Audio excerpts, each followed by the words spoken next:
isa soo baxan maanta ka dhacay magaalada Baydhabo ee gobolka Baay waxa soo qaban qaabiyay maamulka degmada kan gobolka iyo ururada haweenka ee ka jira magaalada Baydhabo banaanbaxan ayaa ujeedada ugu weyn ee lagu taageerayay waxay ahayd labadii qof ee shalay lagu toogtay magaalada Baydhabo kuwaasi oo hore loogu soo qabtay faladambiyeedyo caruur kufsi loo geystay oo ka dhacay magaalada Baydhabo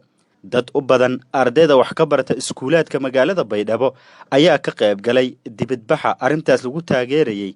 boorar ay ku qoran yihiin xadgudubyada ka dhanka ah jinsiga oo maalmihii u dambeeyay ku soo kordhay magaalada Baydhabo ayay siteen dadka dibadbaxyada dhigayay gudoomiyaha ururka haweenka degmada Baydhabo Xaawo Sokor Cali iyo gudoomiyaha ururka haweenka gobolka Baay ayaa marka hore ka hadlay isu soo baxa maanta iyo waxa ay ku taageerayeen nimanka falkaas ka kahay oo fadayaan in dhibaato beledku soo biyaan wali codsadaan in beledku si degdeg ah oo ku bahan haddii ku bahawaayaan sidii nimankii shalay la weela doono hab ilaahay farxadii shalay nimankii la toogdi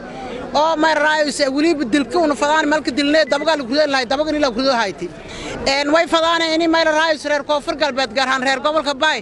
isag may baa gacmo saaysataan walaagas walaay noocaas la ka sheegay talaabo sharci tan ee ku yeelka ka qaado doon gudoomiyaha degmada Baydhabo Xasan Macalin Axmed Biikole iyo la taliyaha madaxweynaha ee dhanka haweenka Aamina Maxamed Mursal ayaa iyagana waxa ay sheegeen in falalkii magaalada Baydhabo ku soo kordhay ay ahaayeen falal aad loogu xumaado isla markaana laga hortagayo cid kasta oo geysta fal dambiyeed noocaasi oo kala ah wiilka koonfur galbeed waxa lagu yaqiinay isagoo 7 jir ah inuu mataqaana 8 jir ah inuu 114 kor u ka yaqaan waxa dhaqan anaga aan leedahay ma ahan waa nasiib darro waaye waxaan filayaa shalay wixii halka ka dhacay